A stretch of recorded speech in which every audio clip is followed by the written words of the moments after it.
I am Pinoy Rob. I am Pinoy Rob.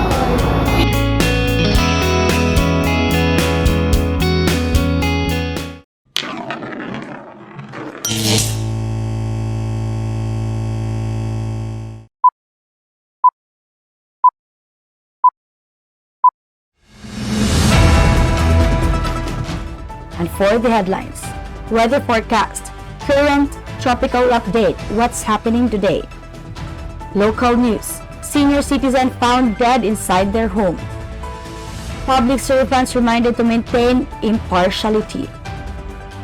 5 firearms recovered in gun ban operations. Barangay services should be enhanced with professionalism. National news. The reprinting of new ballots will begin on January 22.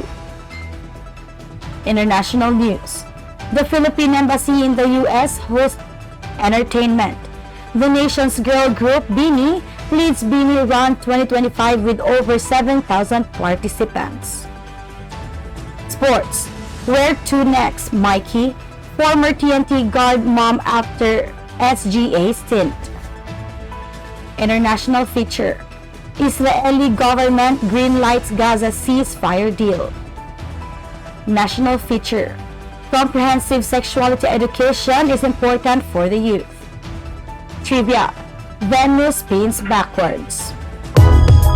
If you find this segment informative, please click the thumbs up button and subscribe to stay updated with our latest news, and share this broadcast to your friends and family.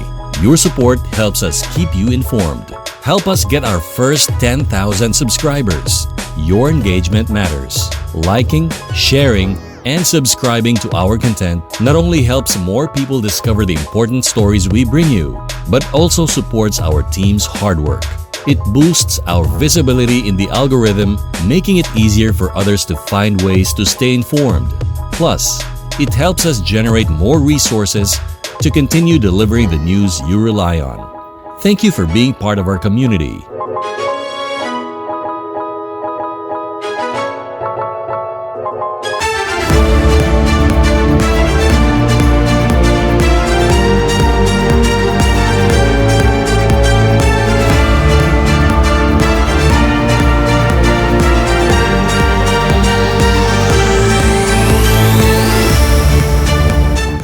Good morning, Philippines! Magandang umaga, Luzon, ug mayong adlaw, Visayas, ug Mindanao.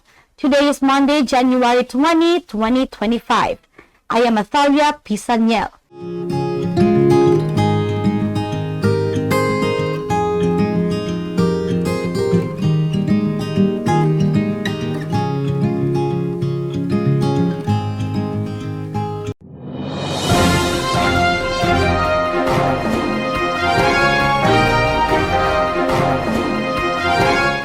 Local news. Senior citizen found dead inside their home. The decomposing body of a senior citizen was discovered inside their home at the National Housing Authority Block 35, Barangay Kauswagan in this city.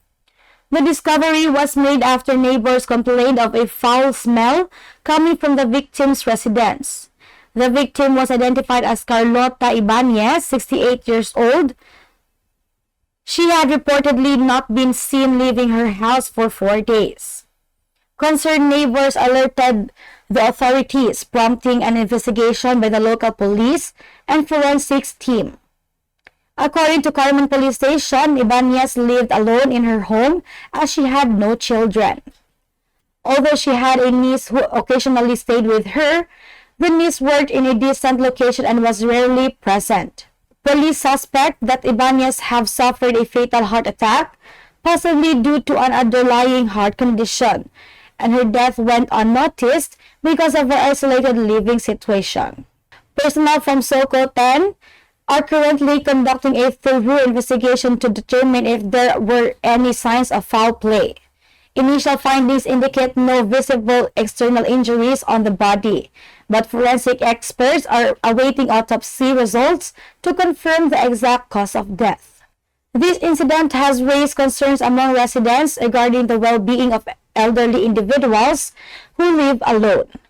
Barangay officials are urging families and neighbors to regularly check on senior citizens in their communities to prevent similar tragedies. Public servants reminded to maintain impartiality. The Commission on Elections 10 has reminded government employees to avoid openly showing support for their preferred candidates in the 2025 elections. This is because there are administrative sanctions for those found using office resources in favor of a particular candidate. COMELEC 10 Regional Lawyer Attorney Gina Sabio emphasized that their focus is particularly on political propaganda spread through social media. This is because it may seem like an individual's right, but it constitutes a serious violation of Civil Service Commission regulations regarding support for candidates. Government employees are urged to maintain neutrality and refrain from engaging in any political activities using government platforms. Violations could lead to disciplinary actions such as suspension, dismissal, or other penalties, depending on the severity of the breach. Social media platforms have become a primary area of concern due to the widespread dissemination of political content, which may lead to conflicts of interest and bias in public service. 5 firearms recovered in gun ban operations. 5 firearms have been confiscated by police officers enforcing the gun ban under the Commission on Elections in Northern Mindanao. This was confirmed by Police Regional Office 10 spokesperson Major Joanne Navarro, who highlighted their 24/7 monitoring in implementing the ban. Navarro stated that among those apprehended with firearms were 2 individuals from Misamis Oriental.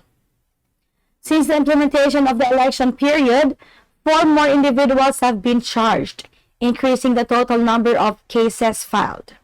The police continue to strengthen their efforts in monitoring and enforcing the gun ban to ensure a safe and fair election process. The confiscation of firearms is part of broader security measures being implemented across northern Mindanao to prevent any untoward incidents during the election period. Barangay services should be enhanced with professionalism. Barangay basics services should be professionalized rather than filling the year's official terms in barangays. This is the reaction of former City Mayor Oscar Moreno regarding the proposed law in the Senate to extend the term of office for barangay officials for 4 years. Moreno mentioned that it is the role of lawmakers to create significant laws, but the ongoing services that have been established over time should not be compromised. He added that if this proposed law is implemented, it would mean that barangay and SK elections will once again revitalized. Following the Supreme Court's directive that the election date will no longer be moved or postponed. Moreno emphasized that professionalizing barangay services would lead to more effective governance, ensuring that essential services are delivered efficiently and consistently to the community. He noted that this would also promote accountability and transparency among barangay officials, allowing for a more streamlined and responsive approach to community needs. Additionally, Moreno stressed the importance of continuity in community programs and projects, which could be disrupted if officials frequently change due to shorter term limits. With longer terms, barangay officials would have the opportunity to implement long-term development plans that align with the needs of their constituents, fostering stability and sustained progress in local governance.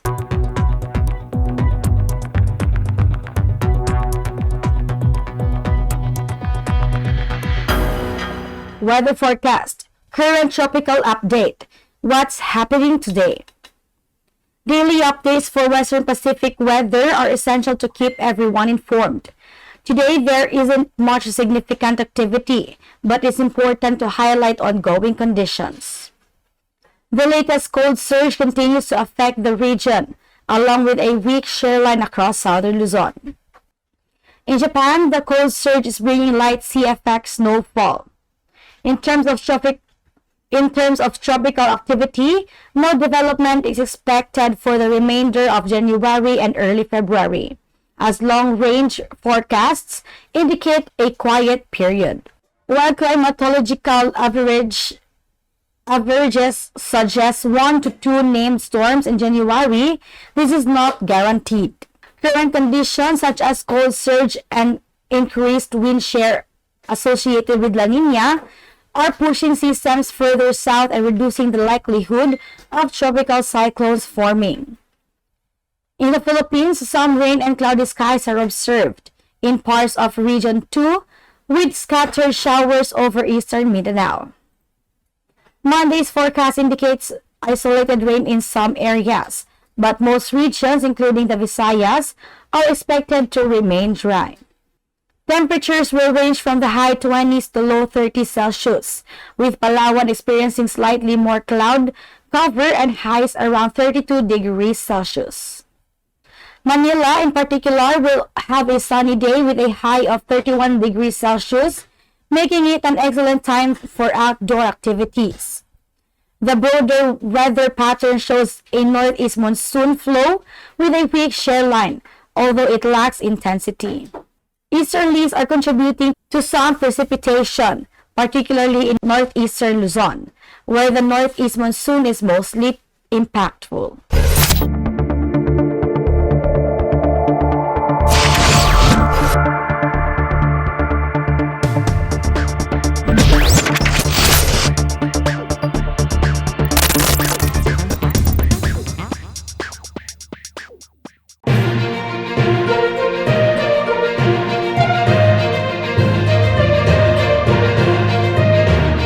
National news.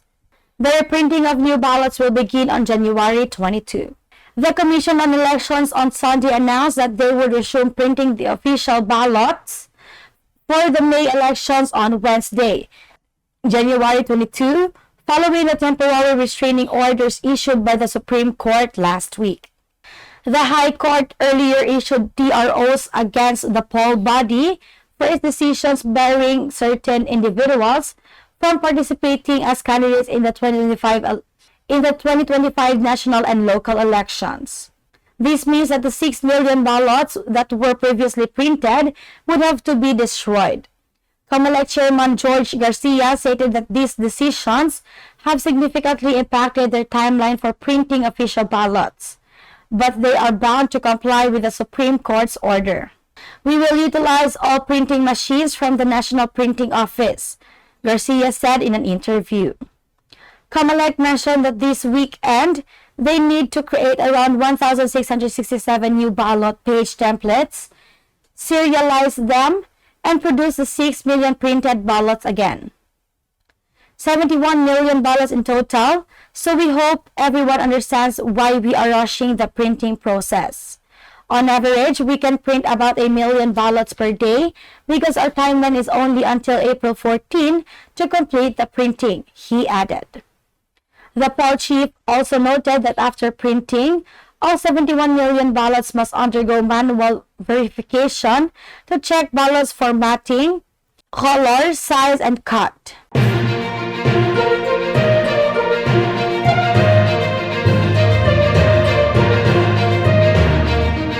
International news. The Philippine Embassy in the U.S. hosted a reception for the incoming Trump administration, preparing in terms of promoting opportunities for work, education, and family reunification that considers the unique needs and contributions of the Filipino diaspora. The reception hosted by the Philippine Embassy provided a platform for discussions on these matters, fostering a greater sense of community engagement and representation.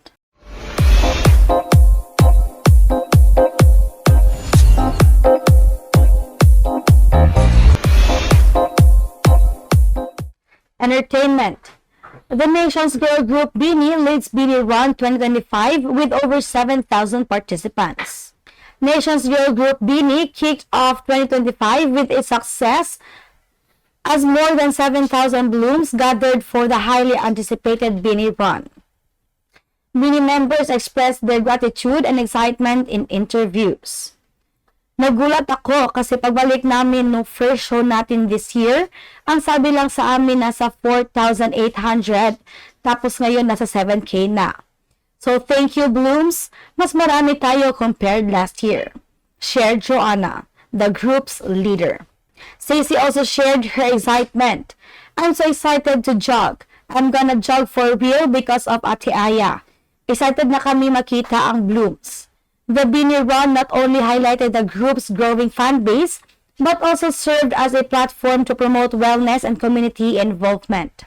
Fans, known as Blooms, actively participated not just as supporters, but as a community of individuals dedicated to supporting the group's advocacy for mental and physical health. The event also provided an opportunity for interactions between the artists and their fans, creating a more personal connection that strengthened the bond between Beanie and the community they serve. In addition, the group expressed their plans to continue engaging with their fans through future activities such as charity runs, fan meetups, and surprise performances. This reflects Beanie's commitment to creating meaningful experiences beyond just music performances.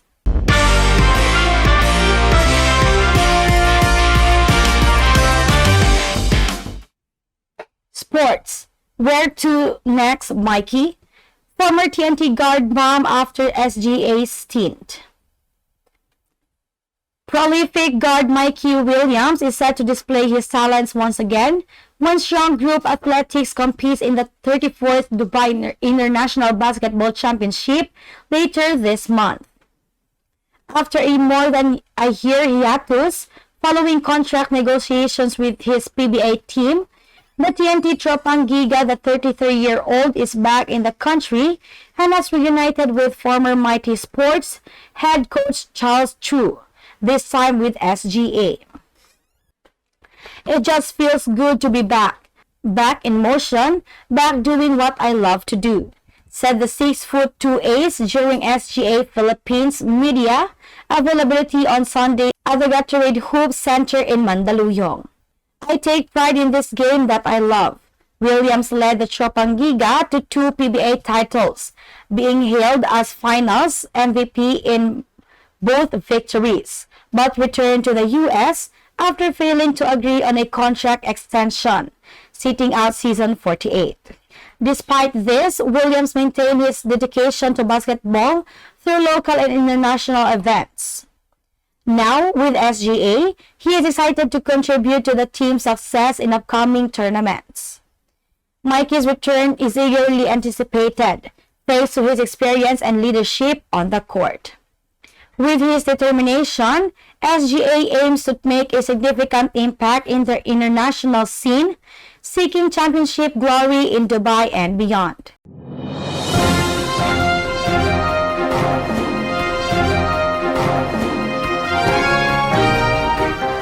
International feature. Israeli government greenlights Gaza ceasefire deal. Israel's cabinet voted on Saturday to approve the ceasefire and hostage release agreement in Gaza. According to a statement from Prime Minister Benjamin Netanyahu's office, after days of uncertainty whether the truce would go into effect this weekend. The ceasefire, set to begin on Sunday, will halt fighting and bombardment in Gaza's deadliest ever war. It will also enable the release of hostages held in the territory since Hamas' October 7, 2023 attack on Israel in exchange for hundreds of Palestinian prisoners from Israeli jails. The Justice Ministry published a list of 95 Palestinians to be freed starting Sunday, subject to government approval. They include 69 women, 16 men, and 10 minors. Israeli strikes have killed dozens since the ceasefire deal was announced, with the military saying Thursday it had hit about 50 targets across Gaza over the previous 24 hours. The truce is set to take effect on the eve of the inauguration of Donald Trump, who claimed credit for working with outgoing U.S. President Joe Biden's team to seal the deal, as a region united to tackle the crisis.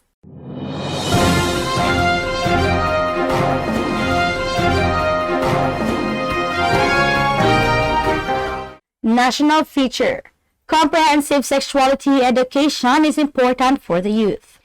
This includes understanding consent, healthy relationships, and how to access resources for safe practices. Information that promotes their overall well-being of their lives.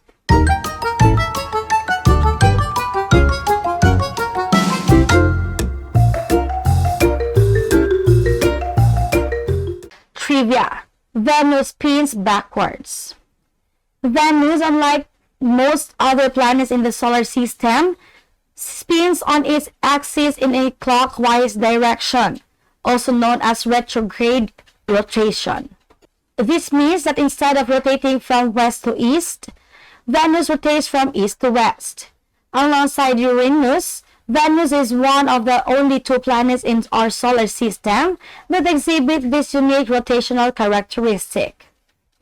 The reasons behind Venus retrograde rotation remain a topic of scientific debate, with one widely accepted theory suggesting that a massive impact in Venus' early history may have altered its axis of rotation.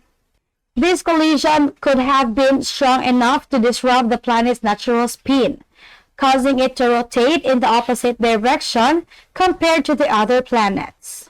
Additionally, Venus' rotation is incredibly slow, taking approximately 243 Earth days to complete one rotation, compared to its relatively short 225-day orbit around the Sun. This slow rotation, combined with its dense atmosphere and high surface pressure, contributes to its extreme surface temperatures and unique weather patterns. Understanding Venus' backward spin continues to offer valuable insights into planetary science and evaluation of celestial bodies.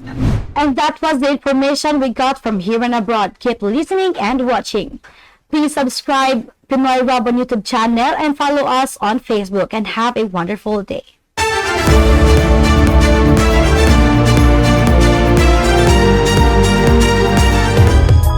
If you find this segment informative, please click the thumbs up button and subscribe to stay updated with our latest news, and share this broadcast to your friends and family. Your support helps us keep you informed. Help us get our first 10,000 subscribers. Your engagement matters. Liking, sharing, and subscribing to our content not only helps more people discover the important stories we bring you, but also supports our team's hard work. It boosts our visibility in the algorithm, making it easier for others to find ways to stay informed. Plus, it helps us generate more resources to continue delivering the news you rely on. Thank you for being part of our community.